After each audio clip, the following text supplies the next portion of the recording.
Fala galera, beleza? Vamos falar aqui sobre um assunto que está acontecendo e eu acredito que é um assunto muito importante, que é sobre o julgamento da descriminalização do porte de drogas. E tá rolando no STF ainda, não está definido porque o André Mendonça pediu vistas, né, paralisando o julgamento. E o Zanin votou contra a descriminalização. Eu achei muito sábio assim da parte do Zenin. Eu vi um vídeo dele falando, né, que ele se preocupa bastante assim com a saúde das pessoas. Ele leva em conta alguns pontos que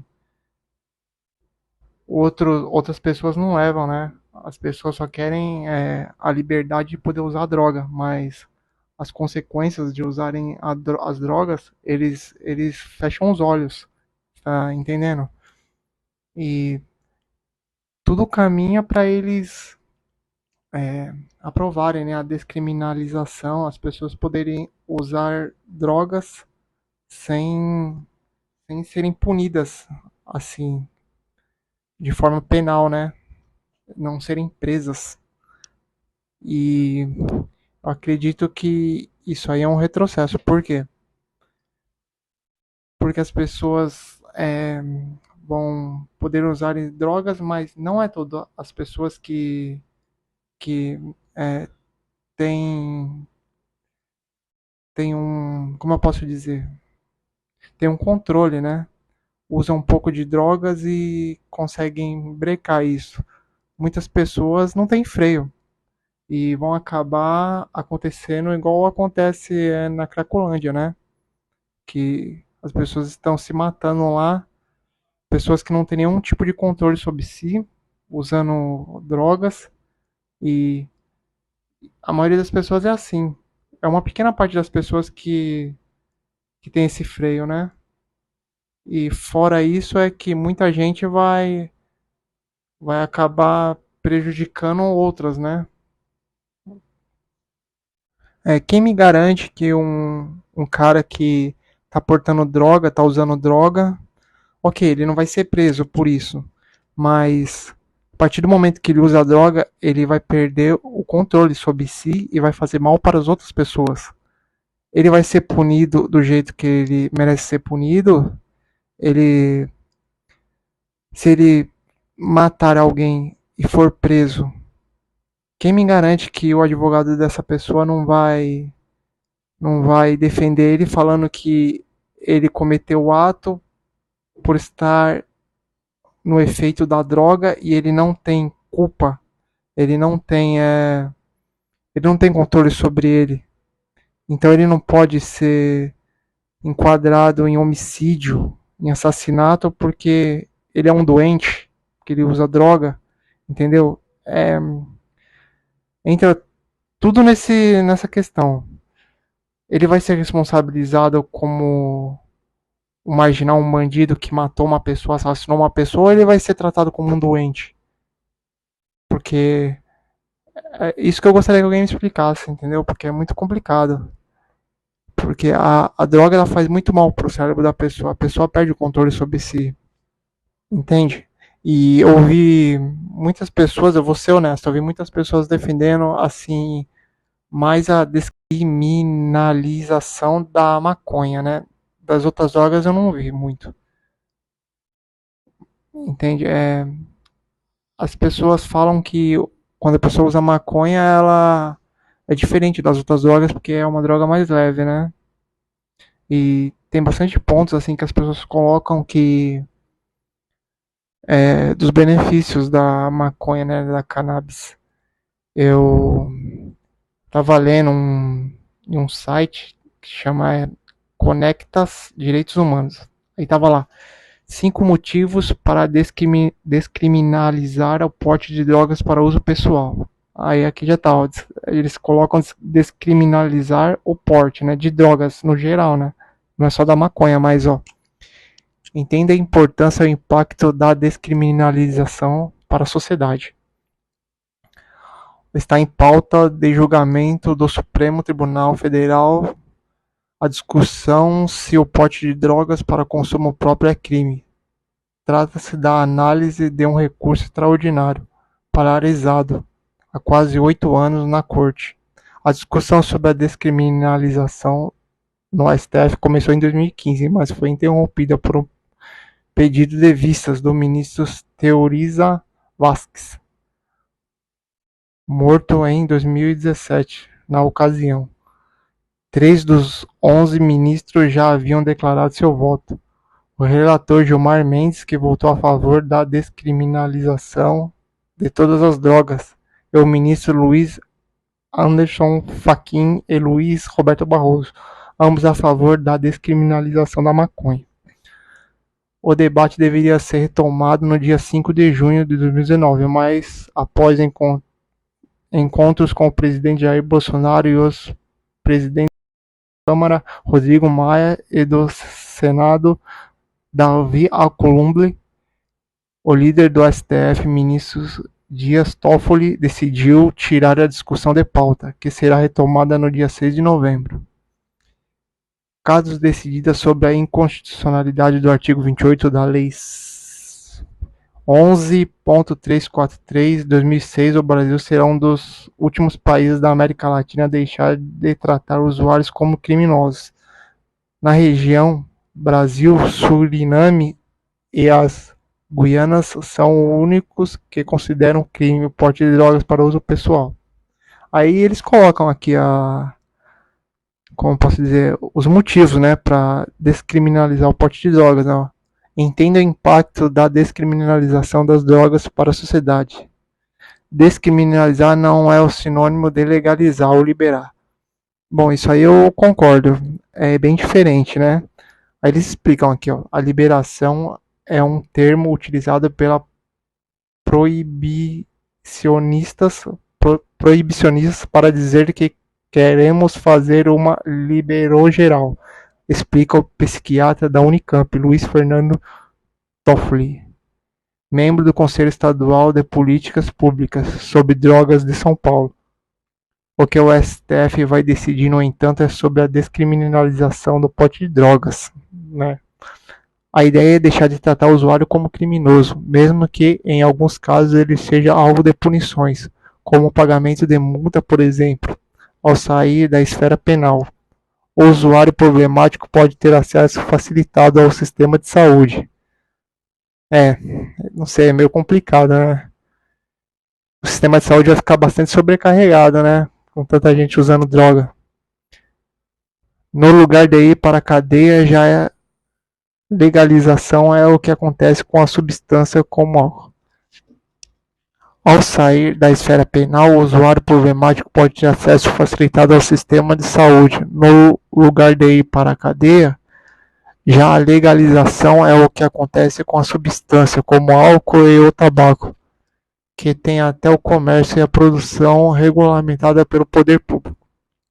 Aí a segunda argumento deles, né? O Brasil é um dos poucos países da América Latina que ainda criminaliza o porte de drogas. Não é porque todos os países, a maioria dos países estão liberando o porte de drogas, o Brasil deveria liberar, né? Depois eu vou dar uma pesquisada para ver se melhorou nesses países a situação, né? Eles liberando. Brasil é um poucos países da América Latina que ainda criminaliza o porte de drogas. Eu vou pesquisar para ver. Nesses países, se alguma coisa melhorou, com eles liberando a descriminalização do porte de drogas, né? Na América Latina, somente o Brasil, Suriname e Guiana criminalizam o porte de drogas para uso pessoal. Em lugares como Paraguai e Colômbia, pessoas podem portar substâncias ilícitas desde 1988 e 1994. Respectivamente, o Uruguai se tornou referência em 2013 ao regulamentar todos os ciclos do consumo da maconha, deixando-o sob controle do Estado. Desde 1974, o porte de outras drogas já era descriminalizado no país. Em 2018, Alicia Bárcena, chefe da Comissão Econômica para a América Latina e Caribe da ONU, reforçou a importância de se pensar em novas alternativas para a política de drogas na região. A América Latina precisa pensar seriamente em legalizar as drogas para diminuir o custo humano da proibição. Dezenas de milhares de pessoas de toda a América Latina morrem em decorrência da violência gerada pelo esforço para controle lucrativo e comércio de narcotráficos, particularmente no México, onde os assassinatos cometidos por cartéis rivais atingiram um recorde no ano passado. Mas o argumento deles, que eles colocam, né? Aí, terceiro argumento. Não existe uma epidemia de drogas no Brasil. Bom, isso aí eu já discordo, né? É só você ligar a TV, você vê o tanto de pessoas que se encontram é, na rua usando drogas em todas as cidades do país, né? Pelo menos aqui em São Paulo tem a Cracolândia, que todo o Brasil conhece, né? Mostram na TV todo dia, cada dia mais aumentando. Um problema que se perdura há anos, né? E aqui na sua cidade deve ter alguma Cracolândia ou algo parecido, que anos atrás era um pequeno, agora já se tornou algo grande, prejudicando as cidades, né? Então eu discordo desse ponto que eles colocam aqui, não existe epidemia de drogas no Brasil. Aí eles forçaram um pouco a barra. Aí eles explicam que é um dos argumentos mais utilizados por setores proibicionistas da política, cujo maior expoente é o ministro da Cidadania, Osmar Terra, é o de que vivemos em uma epidemia de drogas, o que justificaria a tomada de medidas extremas, como internações forçadas de usuários problemáticos e reforço nos encarceramentos. Eu concordo com isso, porque a maioria não quer ser tratada, a maioria quer ficar usando droga até morrer na rua. Essa aqui é a realidade. E cometendo crimes, né? E eles não são punidos por isso, porque eles estão sob efeito da droga.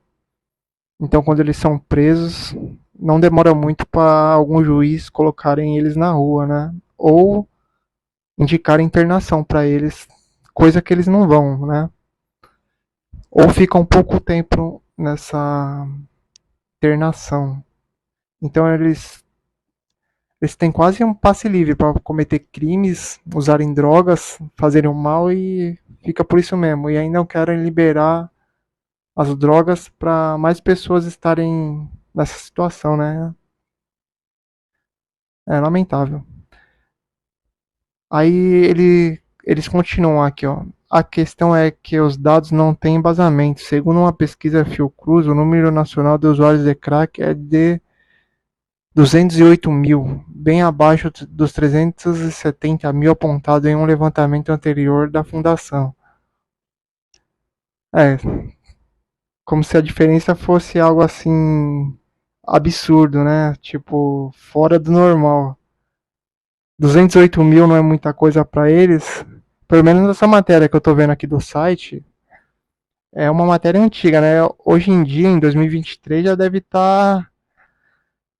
estar muito maior. Eu vou colocar daqui a pouco aqui no Google. Quer ver, ó? Deixa eu colocar. Então, eu estava pesquisando alguns sites aqui com os dados da estatística de usuários de crack, né, no Brasil. Eu achei um aqui no site da Associação do Ministério Público do Rio Grande do Sul, que diz assim, ó, o número de usuários de crack hoje no Brasil está em torno de 1,2 milhão. E a idade média para o início do uso da droga é de 13 anos. Os dados foram apresentados hoje pelo psiquiatra Pablo Roeng durante o lançamento da Frente Parlamentar Mista de Combate ao Crack na Câmara de Deputados. Roeng é especialista no tratamento de dependentes do crack. O número é uma estimativa feita com base nos dados do censo do Instituto Brasileiro de Geografia e Estatística, IBGE. Os especialistas presentes na audiência apontaram que os países gastam de 0,5% a 1,3% do PIB com o combate ao tratamento do uso de drogas.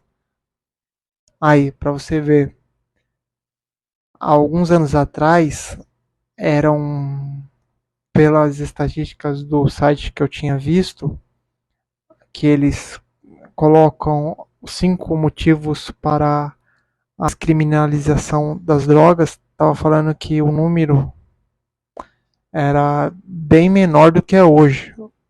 Você vê que explodiu o número de usuários de crack, né? Que é a droga mais pesada que tem hoje, né? E a que mais vicia, né?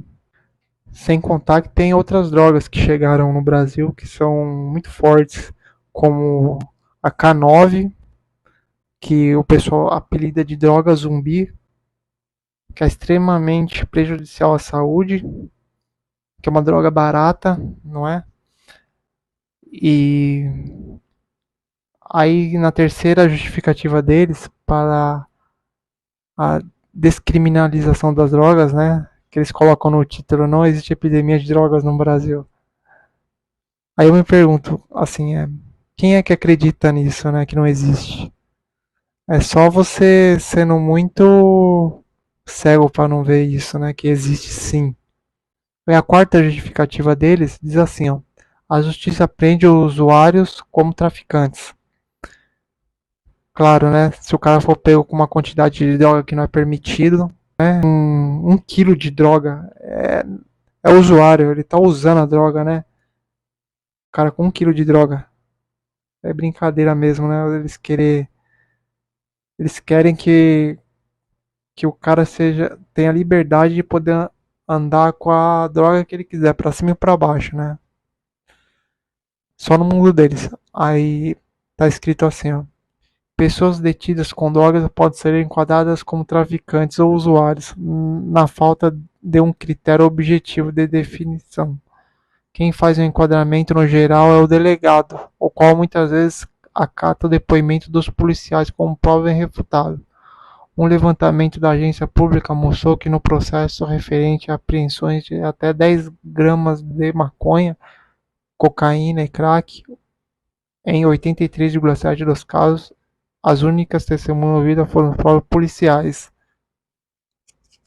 Nessa circunstância, houve 59% de condenações, contra 44% de quando houve testemunhas civis.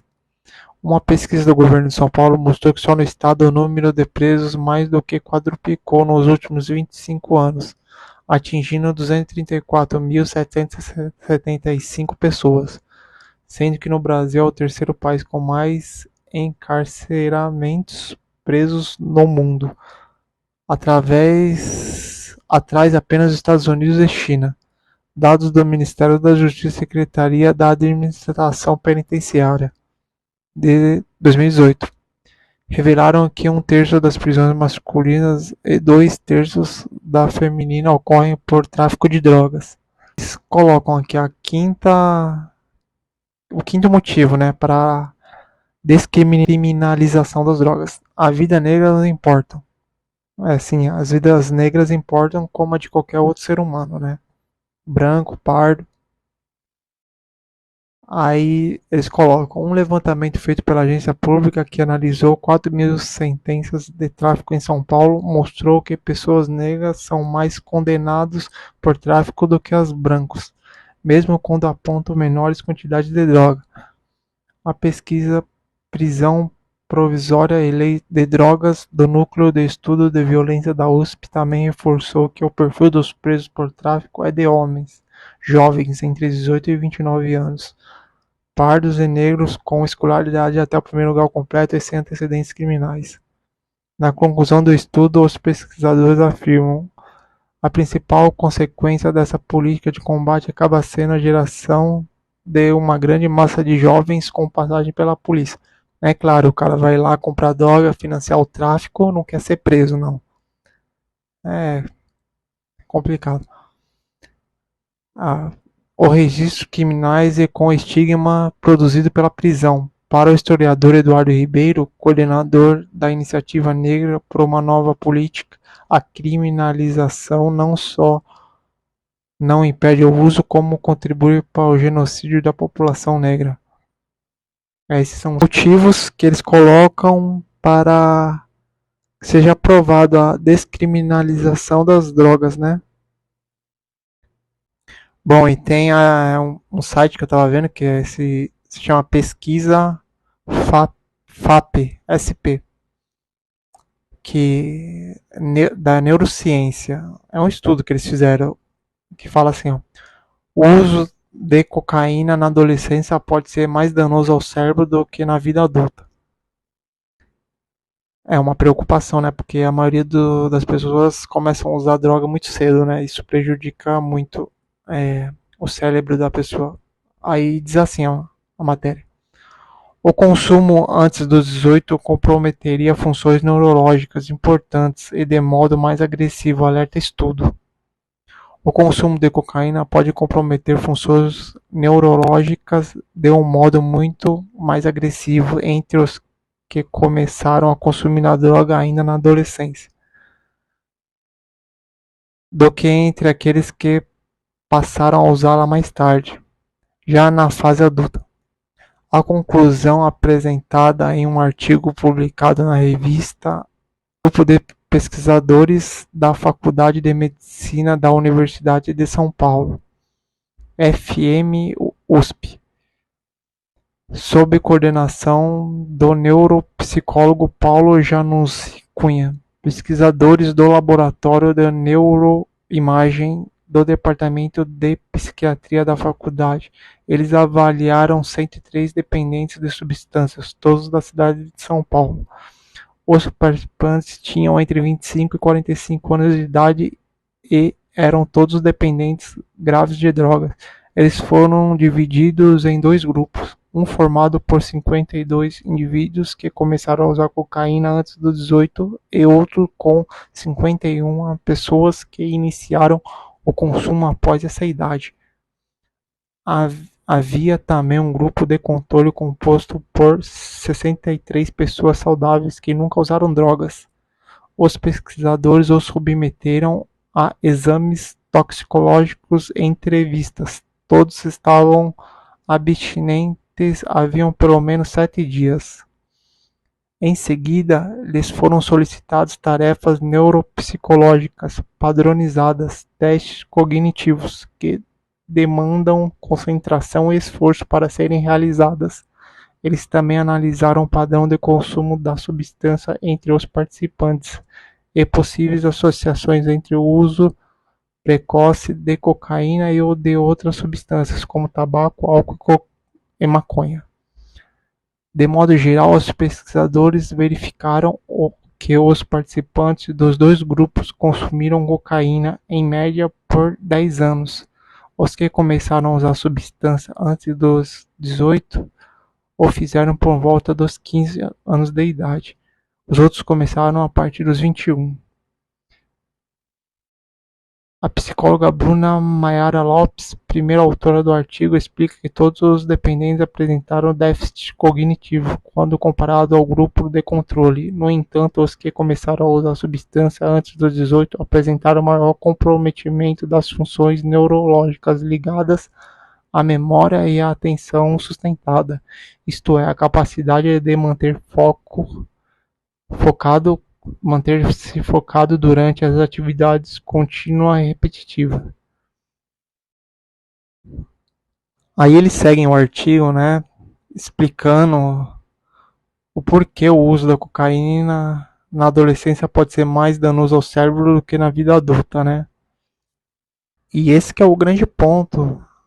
As pessoas acham que quem é contra a legalização das drogas e a descriminalização das drogas quer cercear a liberdade das pessoas fazerem o que elas querem, entende? Mas não é isso. Elas não entendem que liberar o consumo de drogas é algo muito grave para a saúde das pessoas. E então, eu quero deixar bem claro que eu entendo assim, o argumento de algumas pessoas que querem a descriminalização das drogas.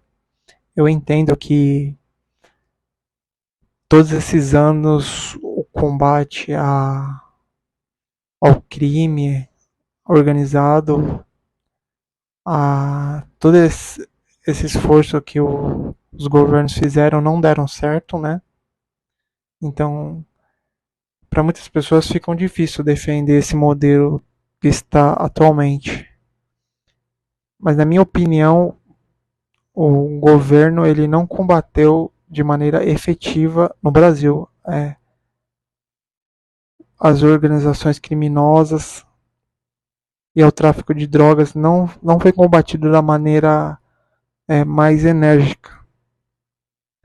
Porque no Brasil quem tem dinheiro, quem tem poder não vai preso, não fica preso.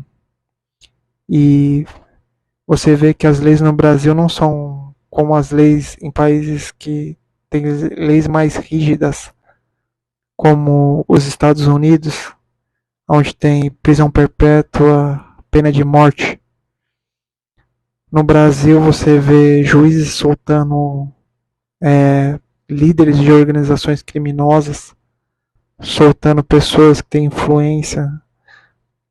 E isso é meio que abrir as pernas para o crime organizado, né? Você vê que a justiça no Brasil ela é muito ruim, perto da justiça americana, né? Eu estava vendo um vídeo antigo do Jornal Nacional, que é de 2017, que é que o título é assim: Nova York, há 30 anos crack foi combatido com repreensão pesada.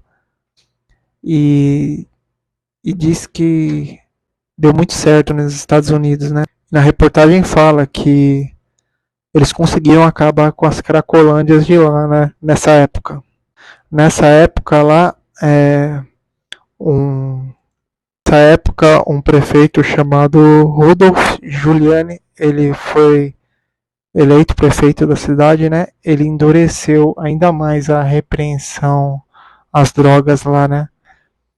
E ele aumentou muito os policiais, o combate aos traficantes, né? Na cidade. Ele adotou a política de tolerância zero. Para você ter uma ideia, nessa época o prefeito ele multiplicou por 6 o número de policiais para combater o tráfico na cidade, né? Nessa época uma lei federal determinava 5 anos de prisão para quem fosse preso com 5 gramas de droga. 5 gramas de crack, né? Nessa época, cerca de 900 mil pessoas foram presas por. Em 10 anos, 900 mil pessoas foram presas por envolvimento com tráfico. Então, você vê que a realidade dos Estados Unidos é uma realidade completamente diferente da do Brasil, né? Lá, realmente teve um combate às organizações criminosas, né? Ao tráfico.